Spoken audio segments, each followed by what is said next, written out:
अस्सलाम वालेकुम। कैसे हैं आप सब? उम्मीद करती हूँ सब ठीक ठाक होंगे, खैरियत से होंगे। आज का हमारा फर्स्ट लेक्चर जो है इंट्रोडक्शन ऑफ साइकोलॉजी पर होगा कि इंट्रोडक्शन क्या है और इसकी डेफिनेशन वगैरह पर। तो इंट्रोडक्शन जो है बेसिक पार्ट होता है किसी भी बुक का और ये बहुत ज़्यादा इंपॉर्टेंट होता है। FA लेवल के स्टूडेंट, BS और BA लेवल के जो स्टूडेंट हैं ये इंट्रोडक्शन जो है कर सकते हैं रेडी।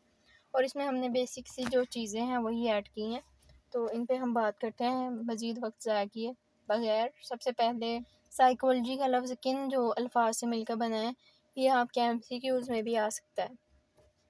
साइकी और लोगस से मिलकर ये लफ्ज़ बना है। साइकी का मतलब होता है रूह और लोगस मीन इल्म, रूह का इल्म।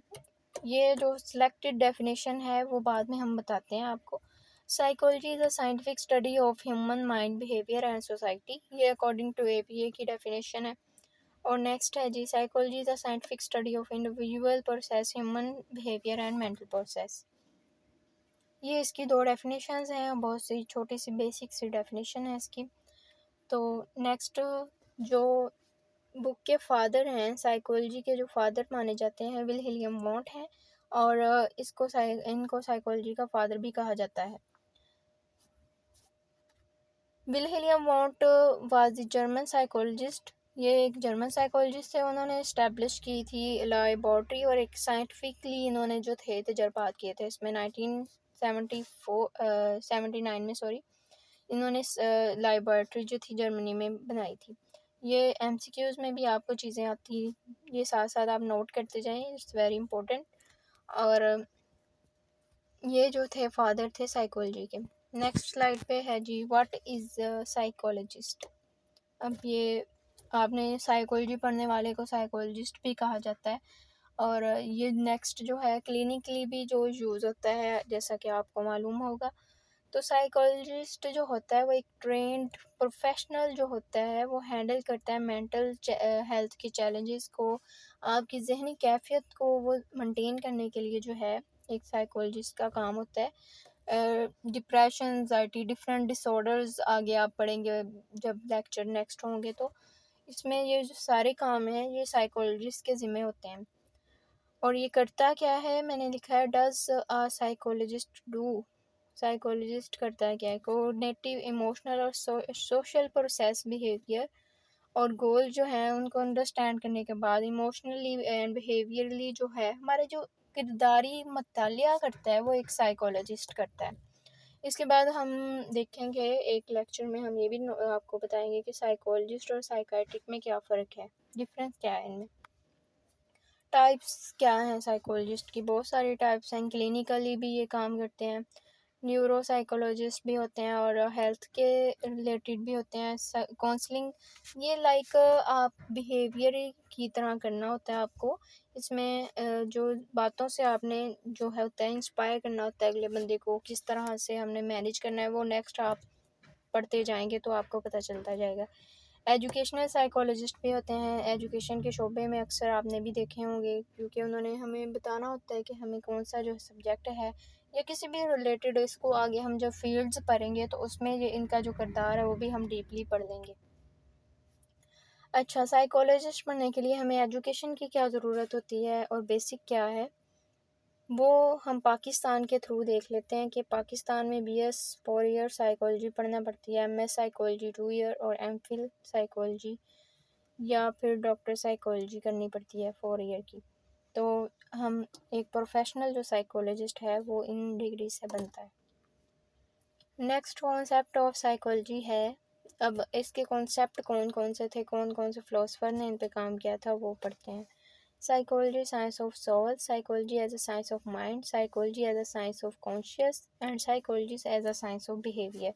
ये जो चार कॉन्सेप्ट थे जिसको पहले इन पे बात होती थी, उसके बाद एक बेसिक डेफिनेशन जो है क्रिएट हुई थी।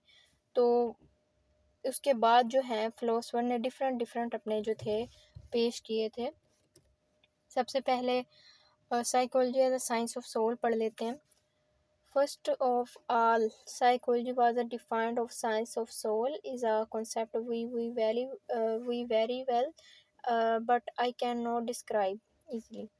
कहते हैं कि जो जो साइंस है ना, फर्स्ट जो साइकोलॉजिस्ट थे उन्होंने बताया था कि साइंस एक रूह से है, ये जो साइकोलॉजी एक रूह की साइंस है, लेकिन इनको कॉन्सेप्ट जो था क्लियर नहीं हुआ था। फिर जो ग्रीक फ़िलासफ़र थे उन्होंने अपने अपने जो नज़रिए दे दिए थे। सबसे पहले उनकी लिस्ट में आता है फिसागोरस, और फिसागोरस जो एक यूनानी फ़लसफ़ी था। इसका कहना था कि रूह जो होती है ना, जिस्म में कैद होती है, और जब इंसान मर जाता है तो ये आज़ाद घूमती फिरती है हमारी दुनिया में। तो इसका ये नज़रिया था अकॉर्डिंग टू साइकोलॉजी या द साइंस ऑफ सोल के नाम से। उसके बाद सकरात का लफ्ज़ सकरात आते हैं। सकरात जो थे इन्होंने रूह को दिया था, नफ्स का नाम दिया था कि रूह जो है एक जिस्मानी और जिस्म जो है, उनका कहना था कि एक फ़ानी चीज़ है, और ये सही ही कॉन्सेप्ट था किसी हद तक कि रूह जो है वो गैर फ़ानी समझी जाती है और रूह हमेशा रहती है, जिस्म जो है मरने के बाद नहीं रहता। उसके बाद प्लाटो का जो था अफलातून जिसे कहते हैं उर्दू में अफलातून, इनका कहना था कि जिस्म और रूह दो दो अलग डिफरेंट चीज़ें हैं, और जब सांस बंद हो जाती है तो रूह जिस्म से अलहदा हो जाती है। इनका ये कॉन्सेप्ट था। बिकॉज हम साइंस ऑफ सोल पढ़ रहे हैं तो उसके अकॉर्डिंग जिन फ़िलासफ़र ने बताया था उनके बारे में हम बात कर रहे हैं। एरिस्टोटल, जिसे अरस्तू भी उर्दू में बोलते हैं, he wrote a book De Anima. ये सबसे पहली बुक जो थी उन्होंने लिखी थी साइकोलॉजी पर, डी एनीमिया के नाम से।